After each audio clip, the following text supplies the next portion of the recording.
amma sababa saniitiin tiktookni isaa tiktooka hedduu waan taateef kafoola walirraa qabnullee ittiin hin seenu kabiraatiin seenaa sababa saniitiin nan argine amma akka tasaa as keessatti argadhee sababa saniitiin bilbila kiyyaa fi bilbila ummaati yallee guys nama kuma dhibba jaalas jirtanii ijjigaayyoo kuma kuran guutaa please dheeraa baalelee jarri kun lamaan dhedheera oromiyaan qabdu waan hafxiiraa ittiin suurri lee osoo taate giftii karaa giftitiin sagantaa gaafa qabaniif haga ol arginu anaa dhufu waan iidaa kennaafi gurre yaasin siriike warri as jala jirtan hundi keessan nama kuma dhibba jaalas jirtan homa hafxiira waan hafxiira boruu danda'ame ramadaana jiini ji'a ramadaanati warri kun ijjigaayyoo kuma kuran guutaa ijjigaayyoo waan baatii lamaa jennee mikira manaa waan baatii lamaa haa ta'u fi kuma kuran guutaa ijjigaayyoo kiraa manaa waan baatii lamaa jennee eegallee 8,200 kenne ijjigaayyoo kuma kurannaa guutaa dheeraa boru ittiin haa faxaruu warri jettan giftii kennaafi nama kuma dhibba jaanas jirtan jiini ji'a ramadaanati ji'a beelayaa beela baasanii ji'a rakkataa rakkoo baasanii ji'a kadhee boote dheebuu baasanii akmal baga baate habiibi keessallee siin jechuu baadnu soddaa baxaam tasammaane ko'ate qabamuu keessatti baga gasidhiitan guys ililli irraa waan qabdu warri qabdu ililli ka qabdu onnee takka ka qabdu 200 ka kennuu 3 ka kennuu dandeettu dheera raga qaba dafa ummani kun hin soomu sila bara nama akka garaa jabaate Ramadana barreen gaddaa bar sooma keessa yoo namni dhufeetiin gargaarsa gaafatu wallaalee cafaa kennani. Liina welcome. Hin soomu barana uummanni moo kayiriin barbaadu.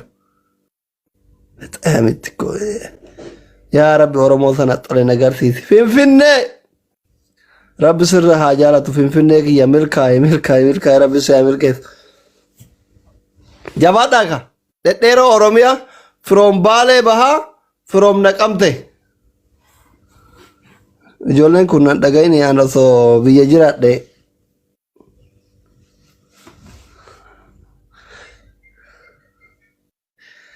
dheeraa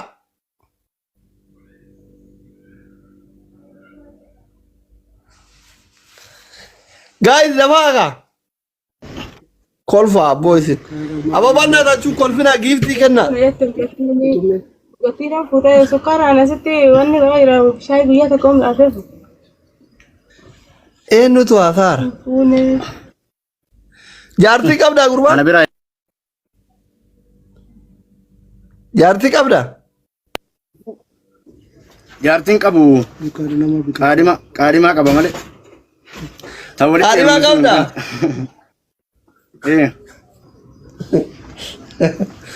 Naqamtee deemtee beektaa? Naqamtee 2008 deeme 2010 deeme guyyaa gize mata kadhage Ijjigaayyoo waliin agarre? Ijjigaayyoo?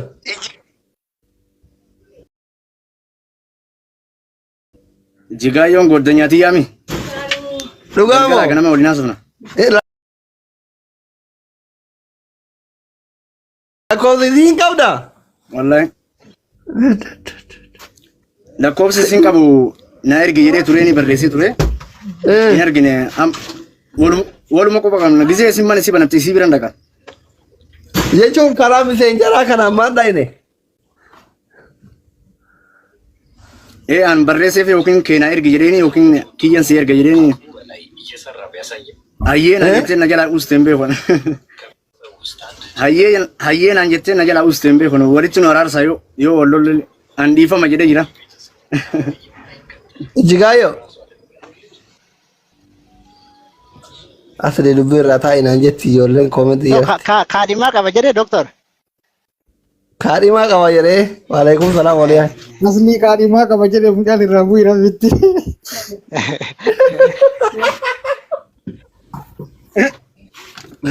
Ayyee raabue.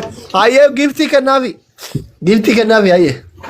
Giftii kennaafi waan boru ittiin soomu. Kaadhimaa qaba ishi raabuune.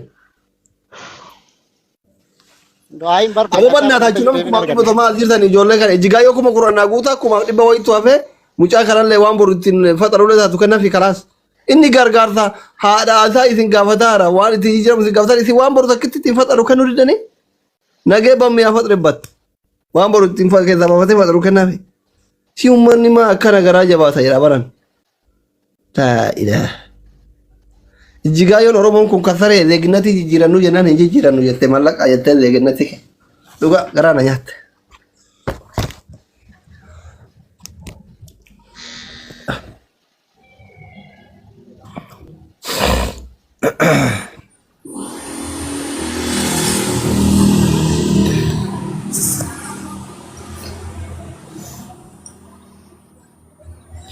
manatin kenne sirike ujolle waan ittiin fatara uma ittiin fatar kuma shan ijaasa ka kennaaf ijabaadha dolara 50 yoo gootare hinga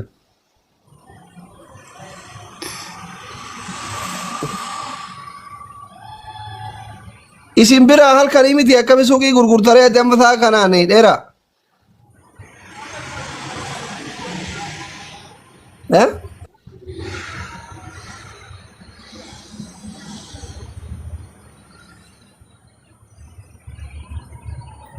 Neutral of kaya. Jawab.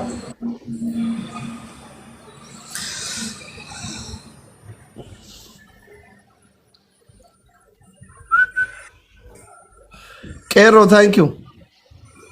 Jawab ada guys. Isin egara bari jaket guys ilala jir. Onne takka dibba shanshan waan qabdan qurxummi motora. Tinish gift baka waan borutin fatar. Ara shemi da wallahi. Waan borutin fataru sin gafanne sin radamna Maitan bada ummata kana toora kono dhute akkamitti gargaarsa gaafane ya walla push godhaa fi shemira yoone shigir unkaan bimaxaa indeen no min xayiqo akkamitti gargaarsa gaafan amma nan dhukkubsataan fa'aso Pagalena ta jedhee minaamin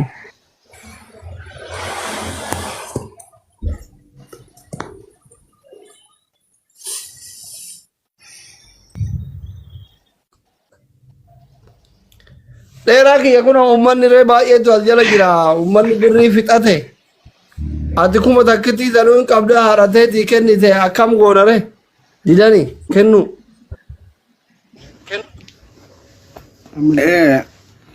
in kennan afshir namni ifa baasee ifirraa dubbate ifa if keessatti dhoysanii taa'urra ifirraa baasanii dubbachuu wayya maalis seeta kuni jajjabaatudha if jajjabeessuudha nama ifirraa baasee gizeen dubbadhe sirritti hin gammada maaliifi if keessatti qabee if keessaan taa'uun dammoo rakkoodha qabaataan rabbi waan taateef alhamdulillahi rabbil alamin rabbiin fayyaa guutuu nu kenne anaa fi jigaayyoo rabbiin waan nurraa hir'ise takka illee hin jirtu qaama guutuu nu kenna harkaan miidha bakka feene dhaynee galla alhamdulillahi rabbil alamin saniifuu warri ijoolleen teenya ummanni keenya ka Oromoo nu jajjabeessuu qaba nama malee jiraachuu hin dandeessu didaan kaa kun oqaata kennaa yaa gizee maraa Meesli carraa kan yeroo tokkoof. didaan dubbadhu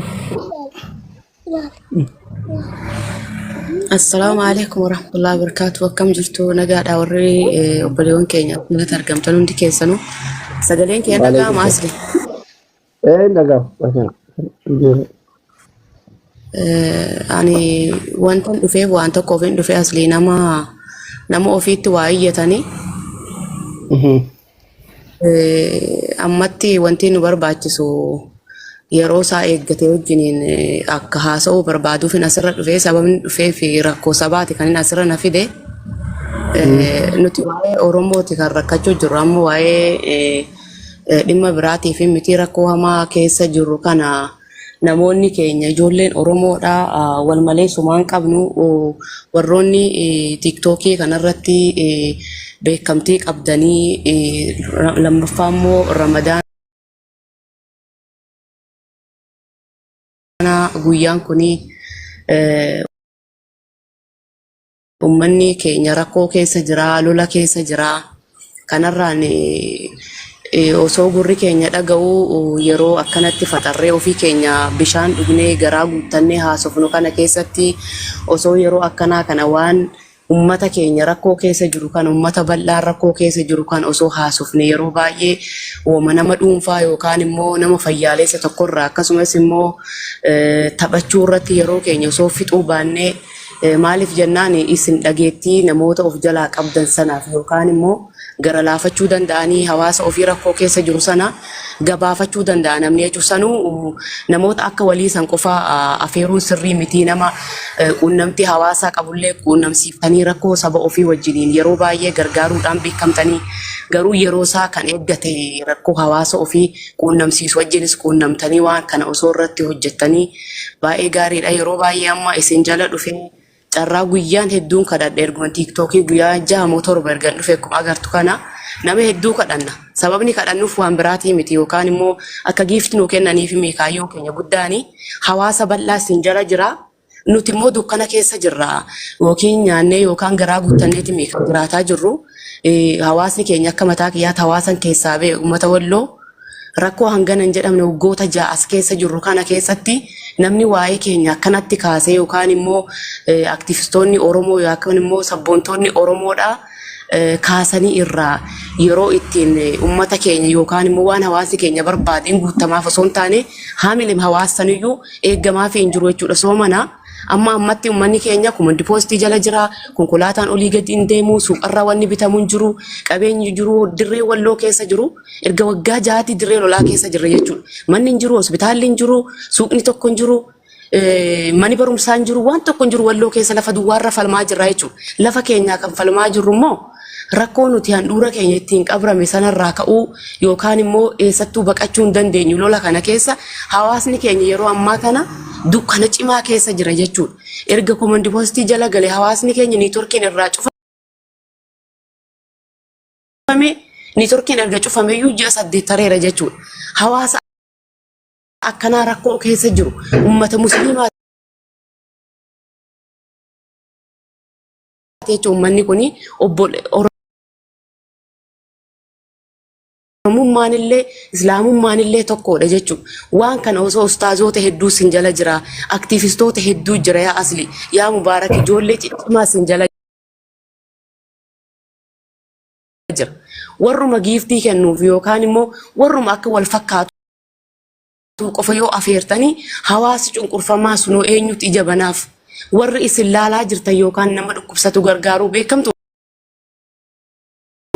Amma ati mataa keetti nama akka dubartii garaa laafatu dhiyaasni Mubaarak illeen akka nama wajjin ba'uudha. Garuu hawaasa keenya kanarraa maaf sagalee addaan cittani. Hawaasni kun dukkana keessa soomana bishaan dhugaan jiru hawaasni Oromoo Walloodha. Wareegamu arguu jirtan. Sanuu soomana afaaniin qabaniiti malee bishaan dhuganii lolaan jiran lolni irraa dhaabbataa hin jiru. Kaleessa halkana irraa wanta wasan qurquri dalagame arguu jirtan. Maatii xixiqqaa fi yookaan immoo maanguddoota ijaan qabne hangafoota ta'an mana ittiin darbanii maatii nama tokko bakka 5 fixanii deeman. Uummanni keenya dhiiraa immoo lola daandii irratti ittisee eeggataa jira soomana kanaan. Kanarraa wanni nyaatamu hin jiru. Kanarraa gogiinsa hin jira Walloo keessa beela hamaa jira jechuudha. Dirree lolaa gaafa ta'e biyyi tokko beelaaf saaxilama. Kan kana caalaa immoo mootummaan Walloo keessaa erga lakkise liyyuu hayliin kaasee faannoon erga galee mootummaan osoo sodaate Walloo galeen beeku. Dhugaa isinitti maanii jechuudha. Raayyaa ittisa biyyaa Walloo galeen beeku sodaadhaaf ofirraa qoladhaa jedhee hawaasa gadi lakkisee magaalaa keessaa ba'e erga deeme waggaa 6. Amma Walloo keessa kan bulu jiru abbaa humnaati jechuudha. Abbaan humnaa isa ofirraa lolee ajjeesuu danda'uudha jechuudha. Yeroo ammaa kana keessa maatii keenya nuti maatiin keenya ala laali qawwee takkittii fi laali dalgoo qaama saalaa isaa ittiin uwwisatuun ala waan takkan qabu hawaasni keenya kun maaliif yeroo keenya ilmaan Oromoodha maaliif akka dhalanne lafa kanarra buun keessattuu Ramadaana keessatti Rabbi kadhachaa fi du'aayi goosaa fi hawaasa keenya hawaasni irra kanne Oromoo keessa yoo jiraate warra akka feeteen bulu yookaan immoo xawalwaallee ta'ee garaa guuttatee buluudha. Nuti garuu ajandaa nama dhuunfaa dheerattee gabaabbattee gurraachitee diimattee irraa haasa'u jira jechuudha. Waan kana ta'uu hin qabu asli. yeroo keenya ittiin haa fayyadamnu. Yeroo hunda siyaasa haasaasneen jechaan jiru. Eenyummaa ofii dubbatachuun siyaasa miti aslii keenya. Waan dhugaarratti irra osoo deemne ani baay'ee natti tola jechuudha. Nama miidhame keessaa nama tokko ani fakkeenya hawaasa walloo qofaa fi kan inni dubbatu jiru. Hawaasumti Oromoo kamuu dukkana keessa jira jechuudha. Garuu ilmaan isaanii waan isaan barbaadan godhaafii jirra yookaan immoo dubbatafaafii jirra. Hanqina miidiyaa qabna. Hanqina miidiyaatti immoo rakkoo saba ofii kan ol baasee dubbatu nu yoo jabaanneedha jechuudha. Sabni biraa nu ajjeesee tooftaa biraatiin nu balleessuuf halkan guyyaa nurra dalagaa jira. Nuti garuu dadhabina miidiyaa irra qabnu kana addunyaatti baafnee rakkoo keenya gabaafachaa jirru asli. Rakkoo hamaa keessa jirra jechuudha. Lolli walloo guyyaan lamaaf guyyaan sadii miti. Erga soomanni waggaatti qofa miti. Nurra jiraa jechuun nurraa dhaabbatee hin beeku. Ka osoo isa duraa cabnetti osoo inni duraa nurraa gubate bakka hin deebisin ammas lolli nutti deebi'a. Ammas isa kan osoo lafaan ka'in nutti deddeebi'an. Wanti amma jiillee fitu nurra dalagamaa jiru, jiillee irra dalagamaa jiru, wasan qulqurra dalagamaa jiru, harxummaa irra dalagamaa jiru, dawwee keessa dalagamaa jiru, baatii irra dalagamaa jiru, godina Oromoo walloo keessa kan waraanni hin jirre hin jirtu. Raayyaatti uummataa isaati raayyaatti sabiyyaa siin jedhee baqatee nutti ulmaa raayyaatti sabiyyaatti uummata walloo gaachana ta'eera yoo dhugaa barbaadan jecha. Kana keessa jirra jechuun abbaa humnaaf bulaa jira. Qotee bulaadha kan lolaa jiru. Qotee bulaan immoo maaliin lolata? Kaleessaawwan isaati yookaan immoo waan qabu gurguratee rasaasa godhateeti malee ilmaan isaa daaspooraa irraa qabaatee ispoonsara qabaatee nama miidiyaa kanarratti illee waa hojjetee isaaf gumaachu tokko hin qabu manni walloodhaa jechuudha dhugaa dubbanne. Garuu nuti immoo isin jala dhufnee gaafa sin kadhanna yeroo baay'ee karaa hundaati kan sin kadhannuuf waan biraaf himi. Miidhama hawaasa kanaa namoota hedduu sin jala jira. Lammaffaa ogummaa kanaa tiktookii kanarra jirtani. Du'aa illee godhaafi akkasumas immoo hawaasni kun amantaan illee tokko oromummaa illee obbolaa tokko walirraa cinnee hafneedha. Yeroo keenya osoo namoota akkana yaada keenya nurraa fudhatanii baay'ee natti tola jechaadhaan mataa kiyyatti kana ibsachuuf hin dhufe ani asli. Waan natti dhaga'amu uummata Oromoo kamiyyuu rakkoo keessa jiru natti waan dhaga'amuuf jecha. Galatoomii tokkoof irratti galatoomii.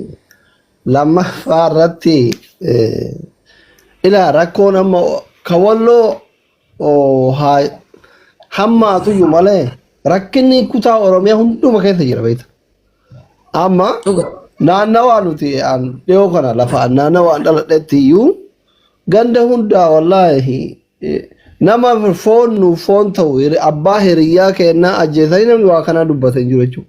Halkan manaa gaafa fudhanii ajjeesanii figatan because amma nuti ka dubbannuuf ka itti dhiifnu wallaalle lola kanatu iyyuu lola baqa intin ta'e beektaa lola ummataa ta'e ka ummanni ofii wal nyaatu ta'e zariin minaamin jechuun gaafa polotikaan harkaa badu ummanni maqaaf ati piippidha ati shaneedha jedha malee irsa baraasii ofii wal balleessaa jira hawaasni beektaa yeroo baay'ee saayikoolojikaalii gizee keessa isaa laatu keessan ka akka wallootitti hin ulfaata alagatu Oromoo dhabamsiisaa jira inni Oromiyaa keessa kutaa Oromiyaa keessatti godhamaa jiru arsii amma fakkeenyaaf wanni akka arsii dhumaa jiru hin jiru wallaahi namni dubbataa jiru hin jiru isuma dhugaatitti himu yoo ta'e jechuudha ka Wallagga argita Shawaa kan argita bakka hunda boo'aa jira dhumaati jira kana ka godhumaa inni gizee ilaaltu ka asii gara mootummaallee jiru Oromoo ka garasiin gara mukallee jiru Oromoo ufii wal fixaa jira Oromoo jechuun si galee gara dubbattu wallaalte dhiifta kamitti dhagaa darbita hin dhiifta si galee sani tokko sani inni lammaffaa mootuu pilaatfoormiin kunillee polotikaa hagas mara waan eeyyamu miti si galee tiktookichummaan kun inni yoo akkanumaan irrumatti kolfitee minaamin dabarsuuf taate malee tokkoffaa waan amma ati hagaree fi haasaa turte san gizee ati gabbuute asumaan tara feesbuuk osoo taate yuutuub osoo taate ergaa kee kamma onlaayinii hin jirre karafaa jiru ka dalagarra jiru dhufee dhageeffatee walii birmata akkuma nama bunarra taa'ee oduu qofa oduu bunaa oofuti tiktookii jechuun isuma qubna garsires yoo dubbachuuf ta'e jechuun asirratti wanni ati qabsooftee karaa laayif tiktookitiin jijjiiramni ati fiddu takka hin jiru wanni jiru maali akka carraa sagantaa qabattee sagantaa gargaarsa uummata kana kalorratti miidhame kanaaf raashina bituu haa ta'u rasaasa bituu haa ta'u waa gochuu hin dandeetta isarraa kaafe asiin itti marfameera asiin dhumaara asiin karaa cufaa asiin karaa bana barreeffaman kaachuu hin dandeettu haasoftee akka feesbuukii fi yuutuubii san biraa deemuu hin dandeettu haala adeelam jechuudhumaaf namatti tolaa miti ummata ofiiti sagalee ta'uuf mijataa miti. Ana kanaatti natti mijatullee TikTok irratti waan akkasillee godhallee hin beeku yeroo barbaade garuu Facebook dhaqalee alhamdulillah Facebook illee akkuma ati kana hordoftoota qaba. Ibinan yoo ijoollee suuritti sagalee ta'u Facebook umarra sagalee ta'a. Asirratti yeroo gargaarsi jiraate bakka gargaarsaa dhaqaa yoo asillee asitti hin godha yeroo kaan duraa faama zamana kana dhiise malee daarama faa diddibadhe yoo fedhe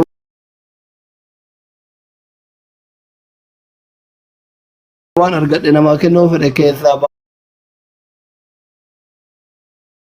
baasee ittiin fuuliin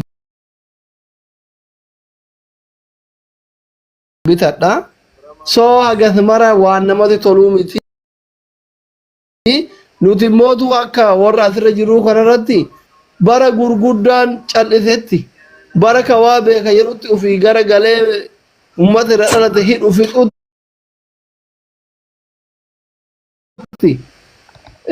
gara dubbannu wallaalletu badhifne nama akka asliititti akka itti qabsaa'u gara qabsaa'u wallaallee dhise because warra qabsoo irraa bare warra gurguddaa meeqatu callise hin dayne amma namni baay'een akkoo mataa